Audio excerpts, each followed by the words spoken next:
আমি আশা করি আমাদের এখানে কাউন্সিলররা উপস্থিত আছেন, অনেক কাউন্সিলর উপস্থিত আছেন। এখানে 2,500 কোটি টাকার প্রকল্পটি আমি মেয়র সাহেব নির্বাচিত হওয়ার পরে আমি কিন্তু এটা আমি অনেক জায়গাতে প্রকল্প দিই নাই, অনেক সিটি কর্পোরেশনে। আমার কুমিল্লারও আমি আটকে রেখেছিলাম, কুমিল্লারটাও আমি পরে যখন নাকি I have been convinced that the money will be properly use, তখন আমি 1538 কোটি টাকা কুমিল্লার জন্য প্রকল্প দেওয়া হয়েছে এবং চিটাগাংয়ের পরে। তো চিটাগাংয়ে 2,500 কোটি টাকার প্রকল্প দেওয়া হয়েছে। It is not a Seely money, it is big মানি।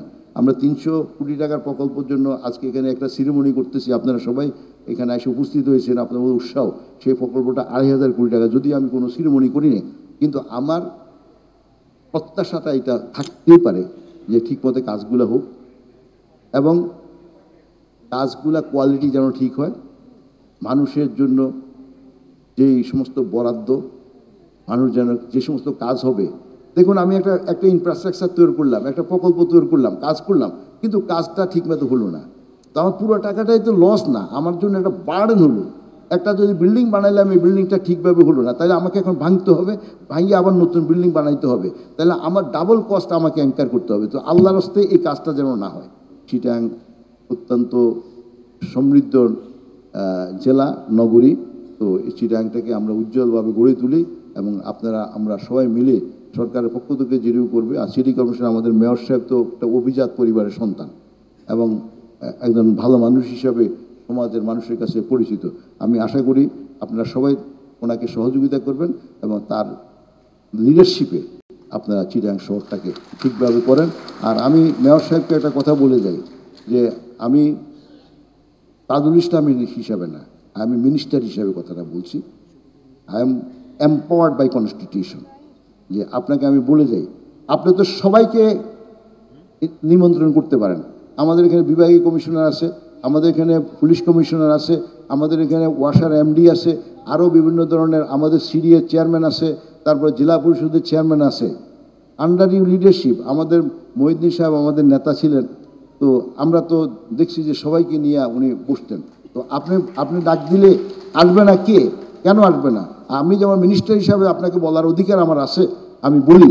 আর যেদিন আমি মন্ত্রী থাকবো না সেদিন আপনাকে জিজ্ঞাসা করবো না, আপনাকে একটা সেলিউট দেবো। কিন্তু আমি so long I M a minister, I am liable to make accountable all the entity under the command of my ministry. তো আমি এটা করব। আর আপনিও ঠিক একইভাবে আপনার অধীনস্থ অথবা এই শহরে যারা আছে, এই শহরটা তো আপনার কি দায়িত্ব? রাজনীতিবিদের কোনো সীমা রেখা নাই, যেখানে সমস্যা সেখানে আপনি থাকতে পারেন। যেখানে যদি আইনের সমস্যা থাকে, যদি আইন আপনাকে বাধা দেয়, তাহলে আপনি সেখানেও আপনি ইন্টারফেয়ার করতে পারেন যে আইন সংশোধনের জন্য। আইন সংশোধনের জন্য আমি ইন্টারফেয়ার করি। আইন তারা কারা করে? আইন তো আমরা করি। আমরা কিভাবে করি? আমরা জনগণের উইলটাকে পূরণ করার জন্য, আমরা ইচ্ছা আকাঙ্ক্ষাকে পূর্ণ করার জন্য করি। তো সেটা আপনি রিকমেন্ড করতে পারেন, আপনি বলতে পারেন যে এখানে সমস্যা আছে। হ্যাঁ, তো আমি আশা করি আমরা সবাই সম্মিলিত অবস্থায়, কাউন্সিলরদের কথা বলতে গিয়ে আবার ভুলে গেলাম। আমি যখন সিটি কর্পোরেশনে কাউন্সিলরদের সাথে মিটিং করলাম, তখন আমি দেখেছি তাদের face indicating me they are very promising peoples is there. তো এত সুন্দর চেহারা, এত যদি আপনাদেরকে দেখতে আপনাদের যদি যেরকম মনে হয়, তো আমি মনে করি যে এই মানুষগুলোর ভিতরে অপবিত্র থাকতে পারে না। খারাপকে খারাপ বলবেন, ভালোকে ভালো বলবেন, পাহাড় কাটি ফেলবে। তো আপনারা কি করেন কাউন্সিলররা? আমি মনে করি স্ব এলাকায় দরবার কারবার বিচার আচার, খারাপকে খারাপ বলেন, ভালোকে ভালো বলেন, অন্যায়কে অন্যায় বলেন, ন্যায়কে ন্যায় বলেন। এটা আপনার ইমানই দায়িত্ব, কারণ আপনি দায়িত্বটা নিছেন। আমাকে কেউ ভোট দেওয়ার জন্য বলেন নাই যে আপনি আসেন, আপনাকে ইলেকশন করেন। আমি মানুষের কাছে গেছি, কেউ আমার পা ধরে নাই, আমি তার মানুষের পা ধরছি। আপনি ধরছেন। Public representative we have gone to the people. এবং জনগণ আমাদেরকে ভোট দিছে, আশা করি আমরা তাদের সাথে প্রতারণা করা ঠিক হবে না। আমি আশা করি চট্টগ্রাম শহরের যে সৌন্দর্য এবং যে উন্নয়নের যাত্রা আজকে চলছে, এটা আরও গতিশীল হবে এবং আরও উন্নত হবে।